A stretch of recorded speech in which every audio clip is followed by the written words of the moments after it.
Hello everyone, I am Bhavna Soni, department of food science and technology, Shivaji university Kolhapur.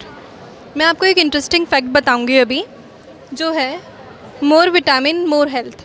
आप सबको लगता होगा कि ज़्यादा विटामिन खाने से आपकी हेल्थ बहुत ज़्यादा अच्छी हो जाएगी, बट ये टोटली रॉन्ग है। उसका रीज़न ऐसा है कि जो विटामिन्स होते हैं वो विटामिन्स दो टाइप के होते हैं, एक वाटर सॉल्युबल विटामिन, एक fat soluble vitamin. Water soluble vitamin जो होते हैं वो क्या करते हैं, आपके बॉडी में वाटर के अंदर एब्जॉर्ब होते हैं, ठीक है, स्टोर होते हैं। तो जब वो एक्सेस के अंदर आपके बॉडी के अंदर प्रेजेंट होंगे तो वो वाटर के साथ ही रिलीज़ आउट हो जाएंगे, लाइक यूरिन के थ्रू या स्वेट के थ्रू। और उसी के अगेंस्ट में जो फैट सॉल्युबल विटामिन होते हैं वो आपके फैट के अंदर स्टोर होते हैं, और फैट के अंदर स्टोर होने की वजह से हमारा फैट ईजिली बर्न आउट नहीं हो पाता, तो वो हमारी बॉडी से ईजिली एक्सक्रीट आउट भी नहीं होते, तो वो हमें टॉक्सिसिटी क्रिएट करते हैं।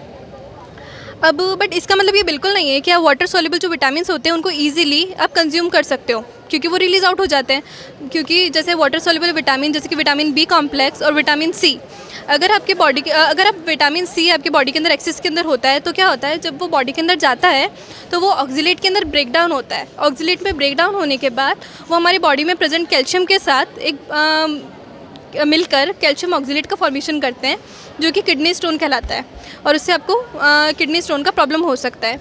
साथ ही साथ जैसे कि फैट सॉल्युबल विटामिन जो कि ए, डी, ई और के होते हैं, तो अगर आपके बॉडी में विटामिन ई जो होता है अगर वो एक्सेस के अंदर प्रेजेंट होगा तो आपके ब्लड के अंदर जो थिनर्स होते हैं, जो आपके ब्लड को, खून को पतला करते हैं, उसको वो रिड्यूस करेगा, और उसके रिड्यूस होने की वजह से आपका ब्लड थिक होगा।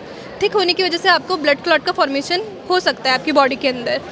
उसके साथ साथ जैसे कि विटामिन ए, अगर विटामिन ए आपकी बॉडी के अंदर एक्सेस अमाउंट के अंदर प्रेजेंट होते हैं तो क्या होता है, आपकी लीवर के अंदर वो एक्यूमुलेट होते हैं, और उसकी वजह से आपको फैटी लीवर का प्रॉब्लम हो सकता है।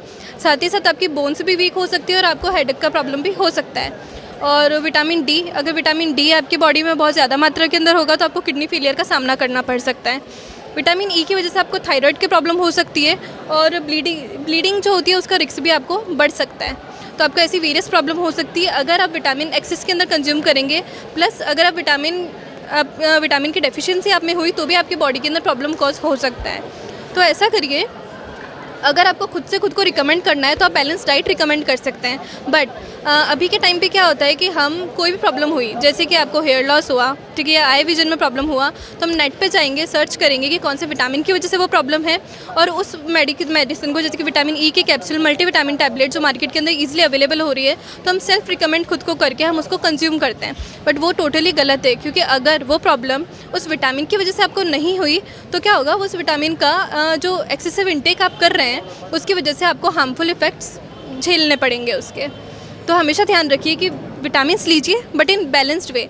अगर आपको सेल्फ रिकमेंड करना है, बैलेंस डाइट रिकमेंड करिए, और अगर आपको टैबलेट्स लेनी है तो आप डॉक्टर की रिकमेंडेशन से लीजिए, क्योंकि एक लिमिट होती है किसी भी विटामिन की। अपनी बॉडी जो होती है एक लिमिट के अंदर विटामिन को प्रोसेस कर सकती है। उससे ज़्यादा विटामिन होना भी आपकी बॉडी को हार्मफुल इफ़ेक्ट शो करेगा, प्लस कम विटामिन होना भी। Thank you.